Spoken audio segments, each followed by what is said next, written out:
Welcome to A Celtic State of Mind. I'm Paul John Dykes. Today I am joined by Dale from the Celtic Supporters Podcast.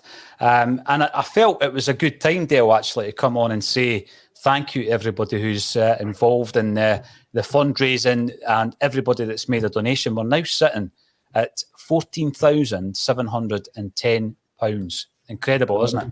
Phenomenal. But that's what you get. That's what you get for the Celtic support, isn't it, Paul? Exactly, and we were talking about it beforehand. We talk about the Celtic history being like a fairy tale, and I met Tony Curran.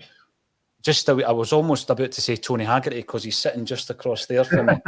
I met Tony Curran in the penalty spot in Glasgow, and we had a wee chat, which has just gone live on the YouTube channel. And we were talking about how the fairy tale could almost be like a Hollywood movie.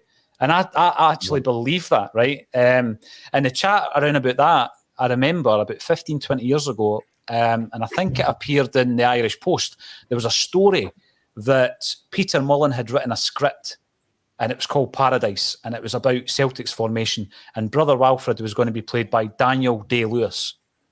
I mean, I mean, I don't know if it's ever going to happen, but I think it would work an absolute treat. Now, today, I'm welcoming you onto A Celtic State of Mind. I'm delighted that you're taking part in our charity fundraiser. We did it last year, Dale, and it was more a case of we were in the midst of a pandemic. It was the quadruple treble weekend was coming up, and we thought to ourselves, we had been communicating with a lot of new fans of the show who didn't know about Acsom until we started streaming. Mm-hmm. Let's do something for charity at Christmas. And because of the response that we got from the Celtic fans, we decided this year we're going to do it again. But we've got more of a purpose this time because just a few weeks ago, and I think this was on the back of Bertie Ault's funeral, I was talking to somebody who was telling me that St Mary's are in financial plight.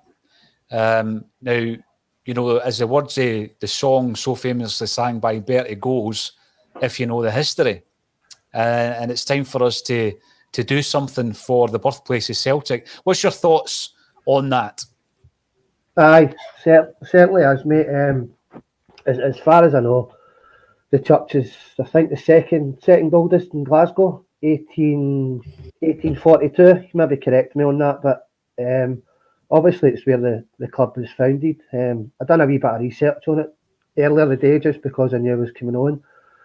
I think they had a load of repairs done around about 2006, but if you've got a building that old, you're going to have problems consistently every year. So something like this is massive. As we spoke about off pod, I think it's probably something that needs to be done on a more regular basis rather than a yearly thing or whatever. I think you said they're in debt to the, maybe was it 14 grand or something like that? Yeah. So, yeah. Aye, as you say, it's the birthplace of Celtic. 2008, Tommy Burns, another Celtic legend, was buried there. More recently, as we spoke about, Bertie Auld. So Celtic fans, as you say, probably didn't know about the plight and how much debt the church is in and the state of repair and not being able to pay heating bills and stuff like that. So I think as a Celtic family and we know what the fans can do, it's very, very important to look after the canon, the church, and the birthplace of Celtic Football Club. So, this is fantastic, and it's a privilege to be part of it. No, I think the words you've just said there are exactly the reasons why this is happening, Del. You know, you're right. In the 1840s, obviously, you know, just a few years later, there was the potato famine in Ireland. And again, if you know the history, you will know that it was more genocidal than an act of God, as Trevelyan tried to claim it was at the time. And at that time, people were jumping on boats, destination unknown for a lot of them. They were ending up a lot of Irish. The Irish diaspora ended up, of course, over in the States. They were in Liverpool. They were in Glasgow. And basically mistreated, you know. They were treated like the underclass.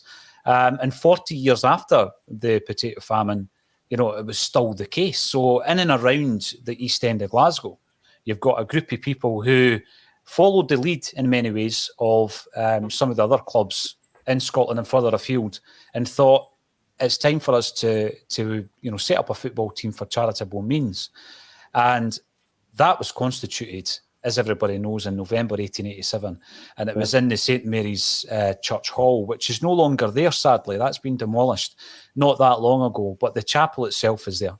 And when I went to visit it yesterday, the first thing, basically because we were apart, the first thing you see is a beautiful monument to Angor Timor, the Great Hunger, something that was long overdue, a memorial to the Great Hunger. And, we've got a lot of good Celtic people to thank for that. I know that Jeanette Findlay won't want any credit, but, her work in raising the funds and getting that erected was tireless. You walk up to the entrance of this place and you just know it's steeped in Celtic history. You look up above the entrance of the door and these beautiful two angels with a cross in the middle. And then once you walk in the door, the mosaic, underfoot is incredible. Now, I've got to admit, I'm going to have to confess here, Dale, that is obviously where we got the inspiration for the Acsom badge, which is a cross and, and it's got the Celtic band on it. That's exactly where we took the imagery from. And it was the mosaic, which is stunning. And the canon was actually telling us that the stones were brought over, they were imported from Jerusalem, a massive cost, but they wanted to bring the stonework over from the Holy Land. And it's a beautiful sight to see. If you then go into the chapel, the painting from Peter Housen, the Brother Walfrid painting, which denotes the Great Hunger, you see that. And it's an astonishing bit of artwork. And then, of course, I spoke to, and it's steeped in history, like you say, Tommy Burns. So Tommy Burns, there's a great video back in the 90s, Del, and it was called Return to Paradise. And back then, I used to buy all the VHS or get them for Christmas time. Aye. And there was a great one about Tommy, and I've still got it in the house. And there was a great shot of him going to Mass. And, that was where he went.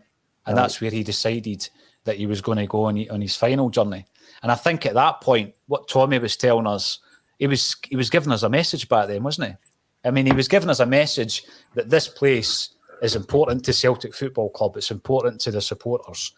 And that message has been reiterated time and time again. Stevie Chalmers was laid to rest and the Mass was there. Just recently, Bertie, of course. All absolute Celtic greats. I mean, I'm looking at that Celtic jersey. That reminds me of Tommy Burns. That was a Tommy Burns jersey. 1982, the year I was born. Is that the year you were born? He might have been there, but aye. Big 4-0 next year, Paul.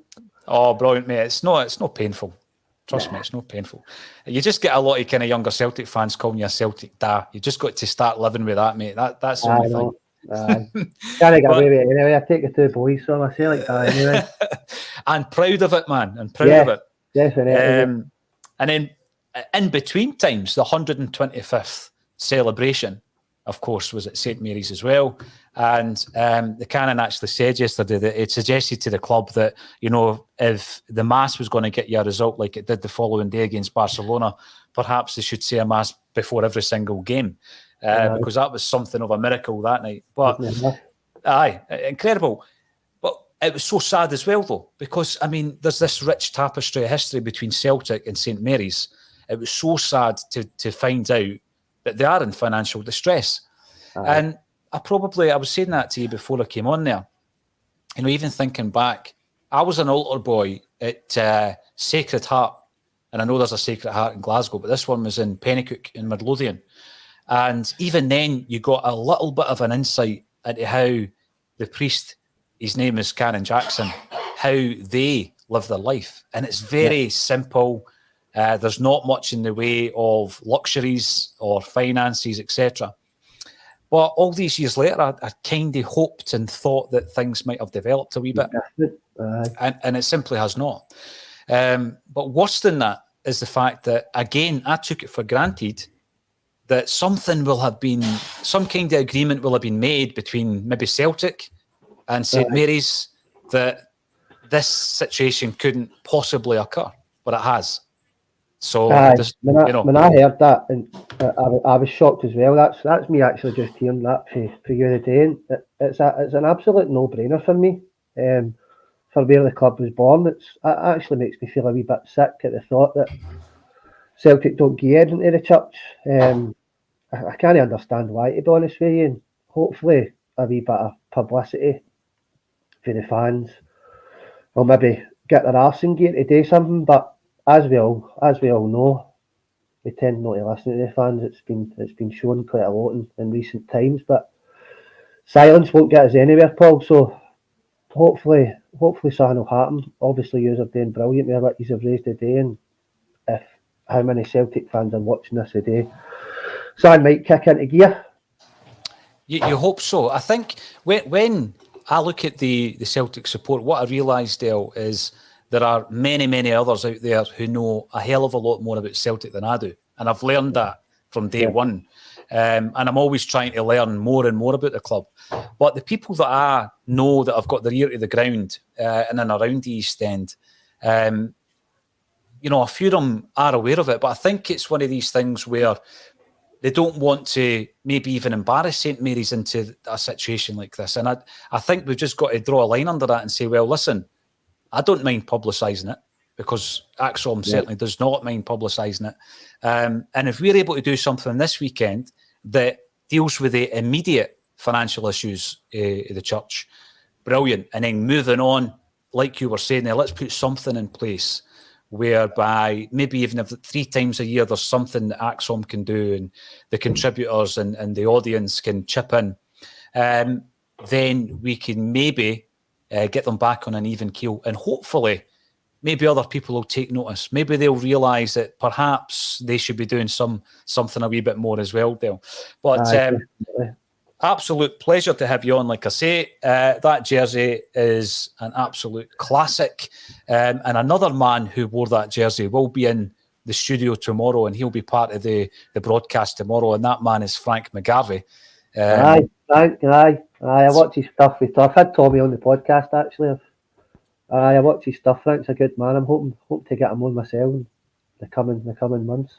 Oh, I just love the fact that, you know, he is the manager of the Celtic Greats. So they do these charity games, or they did up until the lockdown, and I'm hoping to see them reintroduced in 2022, because like yourself, I'm actually a wee bit older than yourself, Dale, so any excuse to try and stay fit. So I would take part in these games for a 5-minute runabout, because that's all Frank would give me, because I'm murdered. And he would tell me that as well, which was nice of him. But he would turn up with the get-up, you know, he looked like a bookie, you know, with the hat and the 3-piece suit. He's an absolute gentleman. So he'll be on tomorrow. And we've got a full lineup tomorrow as well. You were talking about the club not listening to fans. Well, the next show that's coming up at 2:00 is actually the Celtic Shared. Celtic Shared are going to be on, and they're going to be on speaking to our very own Brian Degnan, because there are quite a lot of issues at the moment that have to be discussed, and Celtic Shared will do that. And they'll do it well as well, because, again, very well informed on where the campaign is at the moment in relation to Bernard Higgins and where that's going to go.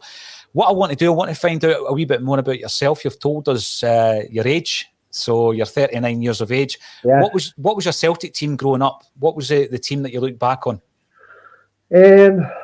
My first season ticket was 94 at Hampden. So I'd went previously with my dad on the odd occasion. Then so 94. So kind of getting into the Tommy Burns kind of team is the clearest memory. First times got to watch Celtic, which are the great memories to have, to be honest with you. You should remember the old Hampden days. And the Tommy Burns team, George Cadet, Pierre Van Hooydonk, Candy Tom, guys like that, which probably one of the best Celtic teams I've seen still to this day. Unfortunately, Tommy just never had any luck. I think he lost one game, 95, 96, and 2 games the following season, something like that. 16 draws one year, 14 the next. So, that's my kind of earliest memories of going to watch the Celtic. No great times until we know what happened in 98 when they stopped to 10, and the screw turned when Mr. O'Neill and that started coming in. So, kind of 94 era was my earliest memories. I got to watch the hoops. I love talking I love talking to older Celtic fans and getting an insight into what it was like in the 60s and the 50s, etc. But we're of the kind of same vintage, and that was my first season ticket, and I've mentioned that a few times on the podcast. And it was also Kevin Graham's, who's on A Celtic State of Mind. And I sometimes think, well, that's just because we've all got the same point of reference. We're roughly the same age. Kevin's a wee bit older than us, mate, but we're there or thereabouts. But maybe it was due to the fact that was the first time, really, that the club, under the watchful eye of Fergus McCann, actively pushed the season ticket, because previous to that, it wasn't really the done thing. I mean, I was given the figures one time with regards to the season tickets, and I think before Fergus came in, they were running on 12,000 season tickets. So Fergus McCann comes into Celtic. The club's got 12,000 season ticket holders at that time, 93, 94. And he goes and builds a 60,000 all-seater stadium. So the vision and the belief and the confidence that Fergus McCann had in the club and in the fans was unwavering. But then, like yourself, I got a season ticket in 94, 95, and we went to Hampden. And as time's progressed, I've started to realise that it was probably because it was properly marketed by Fergus McCann. And that was probably the first time that Celtic had properly marketed a season ticket to the fan base. Mm-hmm. Can you remember the circumstances around it? Did your dad used to have a season ticket before you got one? No. I used to go in the 9 in a row bus, or I can't remember the name of the tavern bus. That's terrible. The Notre Dame to Motherwell. The Notre Dame, and it was my big cousin Jerry who used to take me to the games. My dad was always involved in amateur football for the 80s for the best part of 30 years. So my dad went to the games for the 60s up to probably the 80s. So obviously my cousins, and I was still at primary school, high school when I started going to the football. So it was my cousins and my family that I used to go to the football when I was younger. See the thing with that as well, though, you would go with anybody. I remember that as well. As long as you got to the game. And I remember at that particular time, leading up to me getting a ticket, my dad worked a hell of a lot of the time away. So, like, if a cousin took you or an uncle took you, in fact, my very first game, I wasn't taken by my dad. It was my Uncle Chick that took me. So you would go regardless, as long as you went, kind of thing.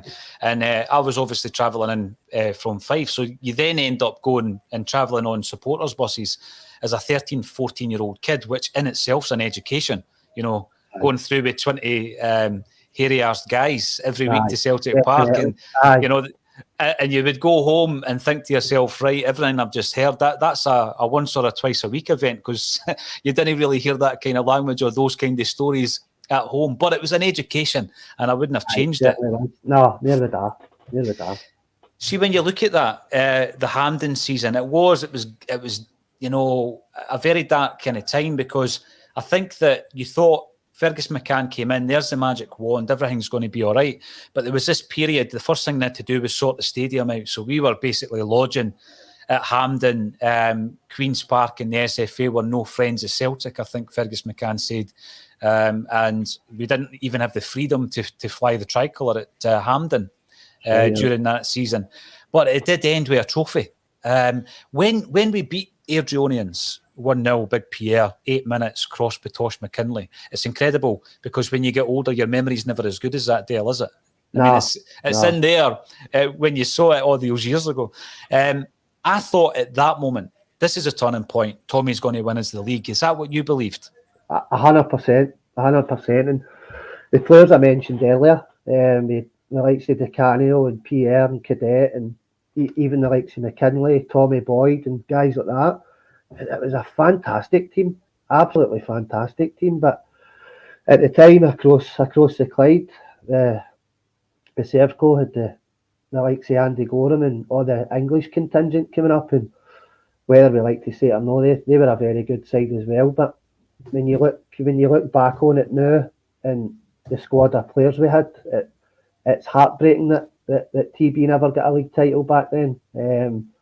With the clientele we had at our disposal, it was a phenomenal team, and good memories watching it with the likes of Di Canio and that. And I think we probably could have pushed it a wee bit further, but Mr. McCann was no nonsense, wasn't he, Paul? So your PRs and Decanios who were looking for big bucks were swiftly told where to go. So I think probably we could have done a wee bit more if Fergus had loosened the purse strings, but you can't say anything bad about the guy because he's the saviour of Celtic Football Club. We wouldn't be here if it wasn't for Fergus. So absolutely, you know, when people talk about the formation of Celtic, which we've done today, and you talk about the figure of Brother Wilfred, I always say that, you know, he was the founder of the club.